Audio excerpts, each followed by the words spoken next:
Sore itu, Tiwi yang merupakan karyawan di suatu hotel sedang melakukan tugasnya untuk mengecek setiap kamar. Akan tetapi, ia curiga dengan salah satu kamar yang sedari tadi ia ketuk pintunya tetapi tidak mendapat jawaban. Hal itu semakin membuat Tiwi penasaran. Ia mencoba mengintip melalui celah jendela. Betapa terkejutnya ia. Ia melihat banyak cairan merah berceceran. Tiwi bergegas memanggil rekan kerjanya yang lain untuk membukakan pintu. Di sisi lain, Derry yang merupakan pacar penyewa kamar tersebut baru pulang dari membeli perlengkapan mandi dan makan. Namun, karena pintunya terkunci, Derry kemudian menuju resepsionis untuk meminta kunci cadangan. Dan benar saja, ketika dibuka, beberapa karyawan hotel menemukan wanita itu telah terbujur kaku dan bersimpah cairan merah. Kemudian petugas hotel langsung melaporkan kejadian ini kepada pihak kepolisian. Penghilangan nyawa itu terjadi pada hari Minggu 28 Februari 2021.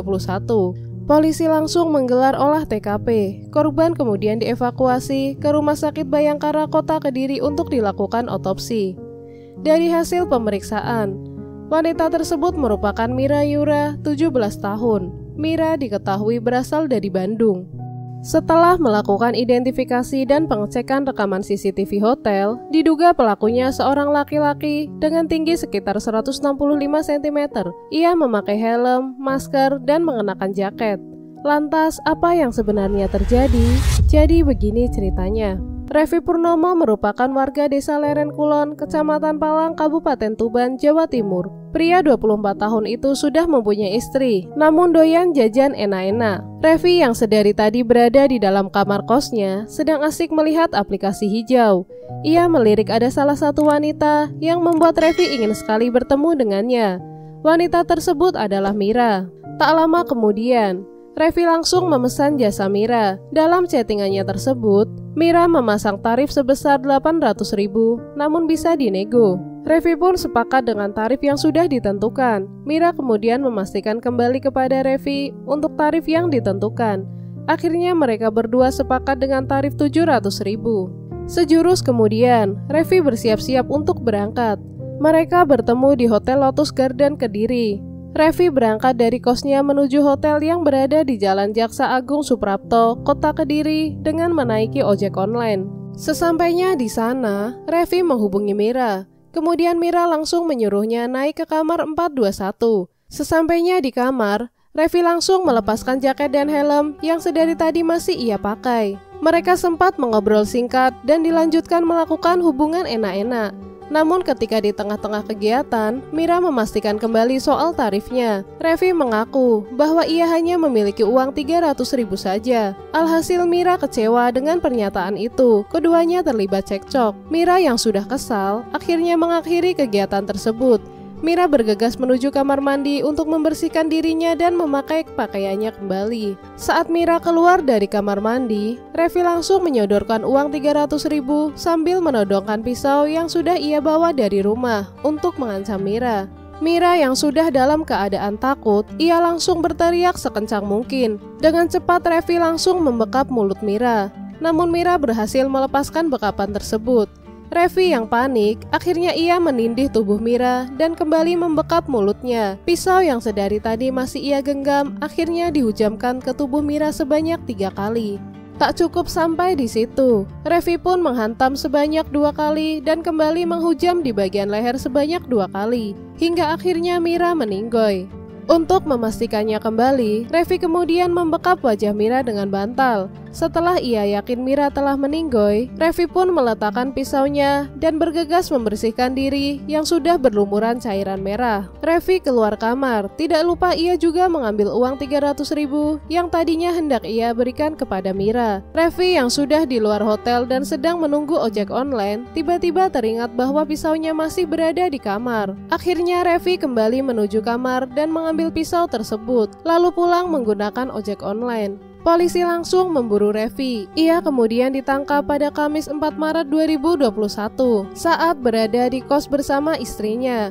Saat ditangkap, polisi menghadiahi timah panas di kakinya karena Revi berusaha melarikan diri. Atas perbuatannya, Revi kemudian dijerat dengan pasal 340 tentang pembunuhan berencana dan pasal perlindungan anak. Pria asal Tuban itu kemudian jadi pesakitan di pengadilan. Kamis 30 September 2021, Majelis Hakim Pengadilan Kediri lalu menjatuhkan hukuman pidana penjara 15 tahun. Vonis ini lebih berat setahun dari tuntutan jaksa sebelumnya. Apakah kasus ini sudah berakhir? Ternyata tidak. Dalam kasus ini, terkuak fakta yang mencengangkan. Polisi berhasil membongkar jaringan prostitusi online. 3 tersangka itu ternyata adalah Dery Kurniawan, 22 tahun, pacar Mira, Diki Kurniawan, 34 tahun, kakak dari Dery, dan Nia Kurniasih, 38 tahun, istri Diki. Tidak hanya Mira, ternyata Nia juga menjajakan anak kandungnya berinisial TI, 16 tahun, yang masih di bawah umur. Dery, Diki, dan Nia bertugas sebagai mucikari. Mereka berlima datang dari Bandung ke Kediri. Mira dan Dery memesan kamar 421. Lalu Nia, Diki, dan anaknya memesan kamar 423. Selama ini Dery lah yang menguasai handphone Mira. Ia menjajakan Mira kepada pria hidung polkadot. Saat itu Mira sudah mendapatkan pelanggan dan TI belum mendapatkan pelanggan. Dery yang mengetahui akan ada tamu, lantas ia berdalih ingin pergi ke swalayan untuk membeli peralatan mandi dan makan. Dery kembali menuju hotel ketika sore hari. Ia dikejutkan ketika kembali ke kamar Mira, di mana ia melihat sang kekasih sudah tidak bernyawa. Atas kejadian ini, Dery, Diki, dan Nia, ketiganya ditetapkan sebagai tersangka. Nia dan Diki melakukan eksploitasi anak kandungnya. Nia mengaku dalam sehari bisa mendapatkan 2-3 pelanggan. Mereka membuka layanan jasa pijat enak-enak yang dilakukan oleh anaknya. Lalu uang yang dihasilkan oleh anaknya digunakan untuk mencukupi kehidupan sehari-hari di Kediri maupun anak-anaknya yang di Bandung. Diketahui, Nia dan Diki mempunyai 7 anak. 6 anak lainnya tinggal bersama orang tua terdakwa di Bandung.